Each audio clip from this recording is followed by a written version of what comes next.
All right. Even though I said there is no countdown. Yeah, you Uh, just. anyways, all right. Hey, hello. What's up, guys?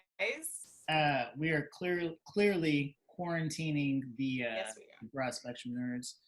Yes, Um, we are. we got a lot to talk about, a lot to get So many into, but not too long. But before we do that, Before we do that, give you we guys wanted to at least pretend like things are still a little bit normal. So, exactly. Ignore the side panels. And here we go.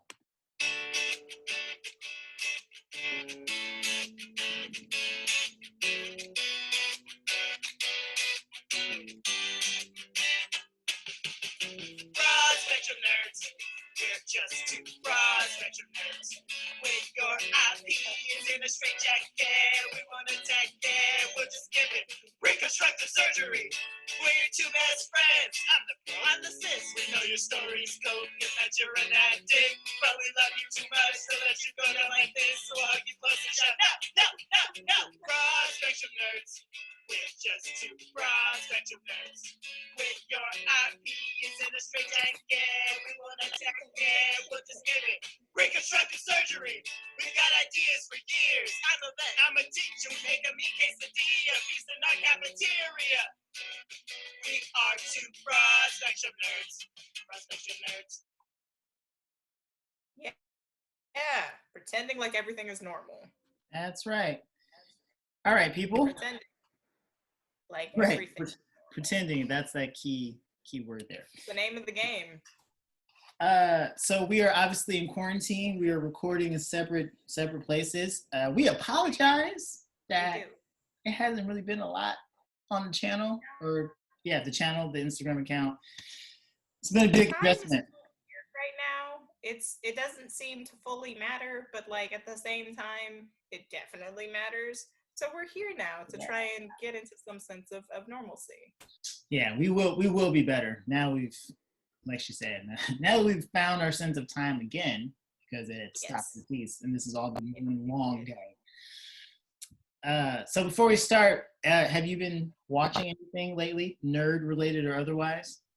I've been watching a lot of like the older cartoons. Like I was watching Kim Possible a lot, which I love, and I realize I've seen every episode so many times that I changed over to rewatching X-Men Evolution, which is a great cartoon that I have not seen all the way through in a really long time, and it's fantastic. I'm enjoying myself. I was rewatching some like Marvel movies. I rewatched Winter Soldier recently, which is a fantastic movie. That it is. Fantastic movie. That it is. Brother Host, have you been watching any of the things?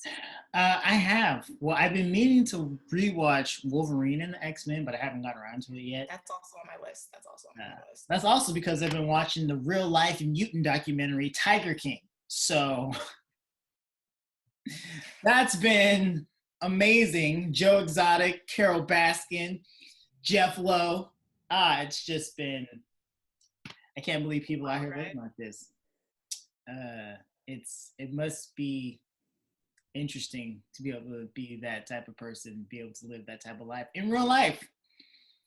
Caucasian is what I'm talking about. I'm talking about the caucasity. That I have a little song that I sing every now and then, and it's like, "Oh, to be white."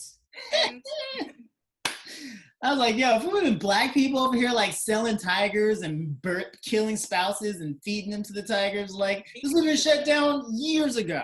Like month 1 over. Putting out diss tracks and music videos, like stop. And then he was doing the music videos, but he wasn't even singing. Like he had a whole band that would write and sing the songs, and he would lip sync over it in the video. And I was like, okay, so this is plagiarism. He hired them, but like he took all the credit. And then there was one scene, and then we can get into it. He was driving in his car, listening to his song. He's like, sometimes I just like to drive and listen to myself. My guy, you're not actually singing. You're just listening to the actual band who's singing. Like, who are you selling this live to? It's not you. You can't sing. The delusion was so embedded into him. It's all he knew. It's not his fault. Yeah, I think did Obi-Wan said that. Some I feel like some Jedi said that. You believe the lie you told yourself, something like that. I don't. You know? I might be making stuff up at this point, but he told the lie so many times that he believed that he could actually sing. More so that it was him actually singing. No, it was the band. Huh? Yeah, but I'm saying it's like he believed that he could sing. And Oh that yeah, it was him yeah. singing, despite knowing what he sounds like. Right. And then Carol Baskins. So we could do a whole episode on Tiger King, but we won't because so many people already talked about it. She looked like she was perpetually on some sort of drug because every time she opened up her video, she'd be like, "Hey there, cool cats and kittens. Carol Baskin here." Every video. "Hey there, cool cats and kittens." Just like that. I was like, oh my God. Can you imagine being her just for a quick second? Like, you got away with murder. And now the police are looking into it. But you got away with it for so many years. Yeah. Can you imagine that? And she got upset. She's like, I didn't know you guys were going to use the footage for that. I'm like, when they interviewed you for 3 hours asking about your husband, who's the millionaire who just disappeared, what'd you think was going to happen? Yeah. She's strange. Like a stupid documentary got rid of 20 years worth of getting away with it. Yeah. And at one point in the documentary, she's laughing. She's like, that's not how you would get a tiger to eat someone. If you really want a tiger to eat someone, you would just drench them in, it was some kind of oil. She's like, you just put that on them. And we're like, how you know that, girl? I've definitely done this before. Right. Just too much. Anyways, I also have watched Winter Soldier. Oh. The topic, we found it. Yes, the topic, we found it. Sorry, I'm laughing. I got tears in my eyes and I'm sleepy. All right, so Winter Soldier. So let's talk a little bit about what we liked about Winter Soldier, and then let's go into a hypothetical Captain America 3. Yes, we know Civil War was technically Captain America 3, but it really wasn't. That had nothing to do with Captain America. That was more like Avengers 2.5. 2.5? Oh, yeah. Wow. That's all it was. So this latest rewatch, and by the way, because this is Zoom and internet, if it glitches people, we are sorry. Bear with us, please. Our best. Bear with us. We're trying. We're doing our darndest. Trying to give you this premium quality content. We're trying. Yeah. And if our lips aren't catching up to our voices, just close your eyes and bask in the ambiance of our vocality. The cherry wine of our vocality. Didn't I say that? I said that in a different episode. Kid, I don't know why you brought that back. Throwback to me. Oh man. I'm so sorry. I didn't know he was gonna do this, you guys. I can't smack him. Actually, I'm out of range. I'm free agent today. See what I want. See how I feel. Anyway, I'm so sorry. Sister host, what did you like about Winter Soldier? Like rewatching it, you don't have to do like everything because there's so much to like. But like, that's what I was gonna say. Like it's all of the things. I think consistently until the end of time, my favorite part about this movie is that it's definitely like the best fight choreography of any MCU. Sure.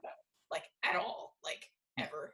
It's amazing. Like the elevator multiple fight choreography scenes. Yeah, but the elevator scene alone has like cemented itself. And then the hand-to-hand fight with Bucky and Cap, like what, like out in the streets, like with the knife, the gun, the shield, like, oh my gosh.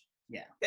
Nothing will ever, unless, I don't know what else they could do to top that, because it was so like purposeful and fantastic and showing just the different sides of both, like of all of the characters within how they fight, which is like such an interesting, like in-depth look at like the characters and who they are. I saw something about the different ways that Cap and Bucky were like jumping around like off of things, and that even like the small details in that, because like one of the scenes, Bucky just like, I think it was when like the overpass scene before their fight, and Bucky just jumped off of the overpass onto the ground or whatever, and landed in a terrible way for like your body or whatever. And every time Cap jumps on everything, he does it with like the gracefulness, like on his toes and then onto his feet. Yeah. And it's like Cap jumps in and moves in a way to preserve his body because that is like important. But Bucky doesn't care about his body at all because all that's important to him is like the mission, getting it done. And like even that like small details that you don't think about is like such an amazing part about this movie. Such a great. They're highly stylized. All their fight tactics. Yes. Yeah, I think everyone had a very definitive fighting form in this movie, which I had forgotten. Like because Black Widow doesn't fight in any other movies after this one, but seeing her have like real spy stuff, huh? She doesn't. I haven't. Not really. It's just like kind of. Really hand combat. We don't really see her with gadgets.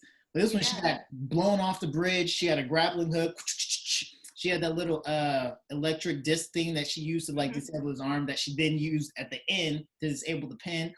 I was like, yo, she's doing like mad spy work. She jumping on people. She's flipping them over. Yeah, because she doesn't have brute force, so she has to like think around it and use all of like her spy tools because she is a super spy and she has spy tools, so she gets to use those a lot, which is fun. And then even Sam, like he's a soldier and not like a super soldier, but he's like a regular soldier. So even the way that he like goes about interacting and fighting with everybody is very much of like, I'm just a guy. Right. Like, one bullet could put an end to this whole operation for me. Yeah. But let's go anyway. Yeah. Yeah, I will say, I feel like this, and I know we talked about this, Winter Soldier is the most interesting Sam has ever been. Yes. Froze a little bit. Are you frozen? Am I frozen? You're frozen for me. Am I frozen for you? Not anymore, you were. Am I still frozen? No, you're all that was live. We got all of that. I had to make sure. But yeah, I think Sam has been the most interesting in Winter Soldier because he was just a guy. He had the therapy group that he was doing, his volunteering to be Falcon. Even at the end, when Cap was like, "You ain't got to do this," and Sam was like, "I know. When do we leave?" I was like, "Yo, he's a writer. Like he's down, and he also knows his limits because when he fought." Can't remember the guard's name, but like the main. I think he became Crossbones. I think that's who he was. I think he became. That guy became Crossbones, really? I think because then because he was the one that got stuck in the building, right? Yeah. So in the next movie in Civil War, he's the one that like explodes himself that sets off all of the things. Okay, yeah. So he lost the fight against that guy, but like he wasn't obsessed with beating him. Once he saw the thing crash into the building, he's like, I'm out of here. I ain't got to beat you up. Like, forget this. I was like, a man needs to be aware of his limits. I respect that. That's not even that moment with Fury. He's like 41st floor, like 44th. It's like, Right. It's like, it's not like they paint the building numbers on the outside of the building. It was like, that's I always wondered that. Anytime people do that, like, I'm on the 41st floor. And like, it's always a perfect catch. And it's like, how can you count that fast? He's like, 41st. It's like, what you want from me? I'm doing my best. I counted. I have one eye. I'm flying a helicopter. What do you want? What do you want? And even Nick being like the ultimate super spy, I feel like his most gangster moment was he was like, you want to keep up with me. Crap, I forgot what he said. Yeah. That's what he said. Gotta keep both eyes open. And he did that. I was like, this is what I needed. One more movie like this. Before. And I mean, like, Marvel. I think this is the only time that they did the whole fake your death thing, and it wasn't Loki, and it was entirely on purpose, and it like worked, and it wasn't Loki, and I think that was awesome because it's always Loki, and I'm tired of it being Loki a little bit. Like, he's the one who's always dying, so it's not interesting. But when they like killed Nick, it was like, whoa, and then he didn't, and it was like, whoa. Yeah. And it wasn't over dramatized. It was just part of the plan. Like he walked in and was like, it's about time. was like, Yeah, oh, okay, he's we're like, not even drawing I this was out. waiting This for isn't a you. moment. We're just No, he's like, okay. I've been waiting. It took you guys forever to realize that I'm here. Come on. Like, Right. Hill was supposed to get you guys. We have to move on. Other things are happening. Right. Like, this isn't the entire plot point. This is just a thing that happened to get to the bigger things. Yeah. But it was, like, shocking because it was like, that's Nick Fury. Yeah. It was really, really well done. And showed you, like, you know, who he is. Okay. And even like Natasha's in that scene, she's like Nick, like why would you do this to me? Like that, even that, like that little moment, like when she was like talking to what she thought was his body, and then later on talking to him, it's like these are like real relationships, like that are so very interesting to like pay real attention to. Yeah. He was just like, I didn't know who I could trust. It's like, dang, that's cold, but that's kind of cool. I mean. Yeah, and even like the whole idea of well, I guess this goes into our hypothetical Captain America 3, because I feel like that Winter Soldier was kind of like the end of a particular era of Marvel film, because they did that, and then what did you say it was Guardians, and then Age of Ultron?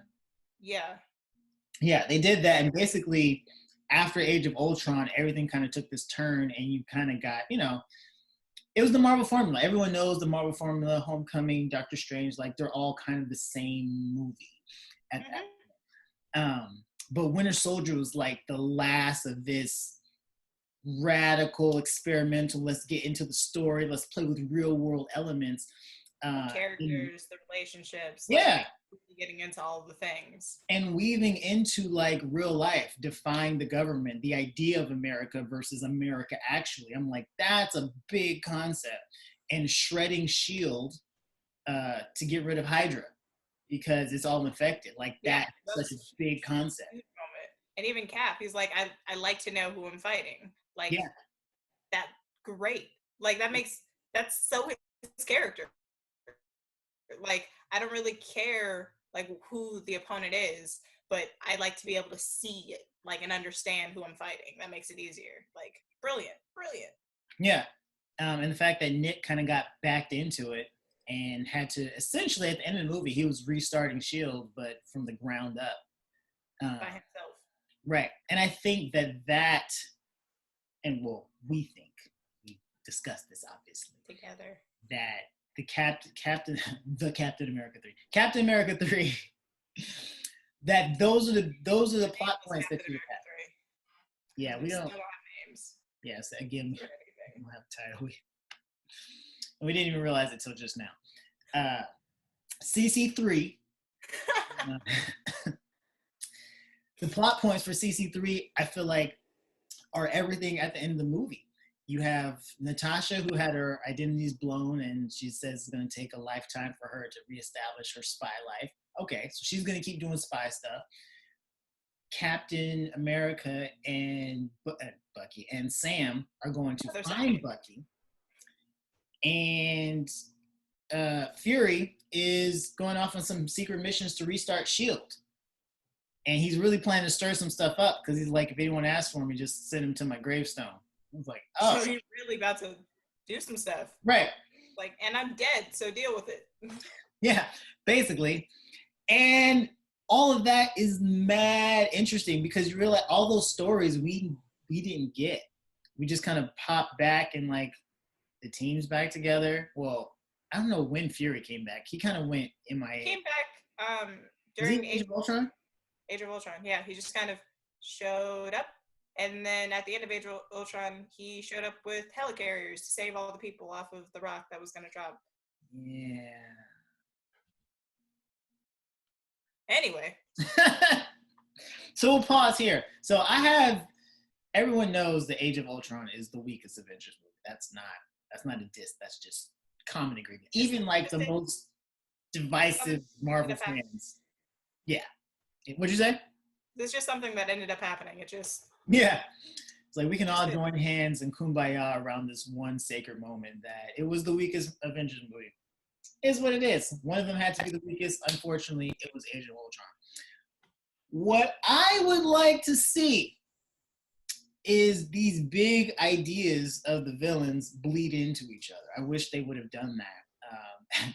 As Nicole says a lot, as Sister Hope says a lot, an age is a long time. It's a pretty long time. Like it's not a day and a half. It's multiple like years. Like it's an age. Like an era.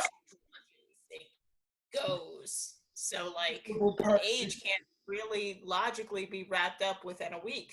That's not how words work. No, that's not. But words are hard. Okay, words are hard. Wow. So it would have been nice, and we're gonna get back to CC3, but it would have been nice for Age of Ultron to be this long extended saga where they don't beat him, but they don't know where he is. And so they're trying to they're fighting him over the next individual movies. And then the Age of Ultron thing bleeds into Civil War. That's what they're fighting about, because the Age of Ultron thing is out of control. And they don't know what to do. And obviously people are dying and they have very strong opinions about what to do. Yes. And in Civil War, then obviously, so you got them fighting each other over Ultron, who's also fighting them. And then that takes you into Infinity War. And this obviously, as you're going across the individual movies, like you maintain, like there's these other things happening. And then you get Infinity War, where you find out that this was Thanos' plan to destabilize the superheroes on Earth because he's coming to invade. And it's like, oh, shoot. And then if it were me, I would kill somebody in Infinity War with Ultron. I would have Ultron kill somebody important. Important. Not Loki, because he dies all the time. Not Loki. Not Quicksilver, who we just met. Somebody serious. Yeah, no, I would have had him kill Hawkeye. I'm still bitter, okay? Have him kill Hawkeye. It doesn't have to be him, but I'm still a little bitter. It's not the point here, but I am. He deserved better. Bitter about what? Oh, about how they treated him? Yes. Anyway, it's not the point of this. Not the point. Where we're going with this. Yeah, you bring someone in, you have them be a part of the team, have Hawkeye, you got me saying Hawkeye, have Ultron kill them. And so at the end, when they finally deactivate the Ultron program, it's this big deal. But then Infinity War is happening, and they're like, shoot, we're going to die if we don't have everybody fighting Thanos. So we got heroes, they got villains, and they choose this huge big moment where they also choose to reactivate the Ultron program just so they can have more firepower aimed at Thanos. Thanos obviously would still win against Ultron at least, but that way you can have like this big emotional moment. You're not rushing through things, and you have like an age of Ultron. Civil War is a war. And the fun part about that is that that's what wars are. They don't just start and end in a couple days. No, they go on for such a long time that what started it is skewed, and they bleed into such other pieces of each other. Like it bleeds into every aspect of everything.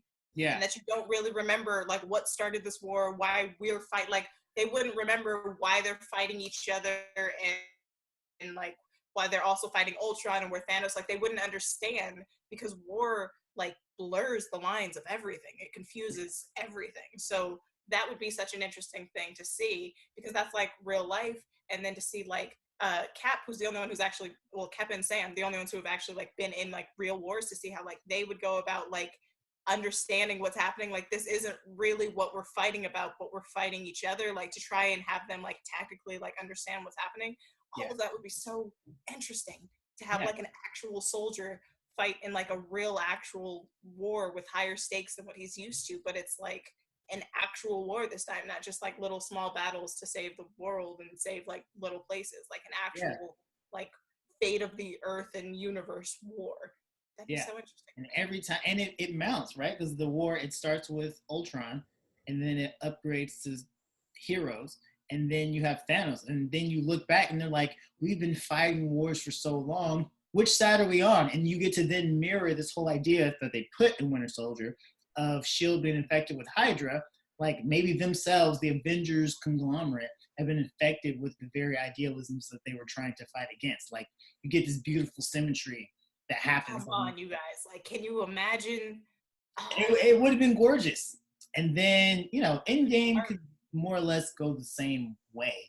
Roughly. But like there would be so much like the history that led up to Endgame, and like how they would have approached the snap and everything would have been so very different, I feel like, with them having a huge war under their belts and kind of realizing that they are stronger together and they were fighting each other and all of that. I feel like it would just be really a similar but different movie, especially like character-wise and how they express themselves and everything. Yeah, really, it'd be a little more grounded. Some of the places where they kind of like fluff their way through. Like Winter Soldier is a movie with basically no fat on it. Every scene matters. Every conversation is relevant. Like and it's not super fast paced. It's moderately paced. But it's compact. Like you said, like everything. Like it doesn't have to be fast paced if everything matters. Right. And you know it would have added more gravitas to Infinity War. It adds more gravitas to Endgame. It even adds more gravitas actually to Black Panther, because you have this whole extended war going on, and then you throw a country of advanced Black people in the middle of that, like that don't want to be a part of it. That don't want to be a part of it. So like. And then you get to play with that and have them have the conversations, and you know maybe Thanos goes there first, or Ultron makes a beeline there, whatever. And it makes Thanos that much more of a villain too, like because we don't really get to see him be too hands-on with like what he's doing until like the last fourth of Infinity War and the last fifth of Endgame. Like we don't really see him get super hands-on, but to see like him orchestrating everything and then showing up and just mollywopping everybody. Like this is what I did, and I'm here, and I win.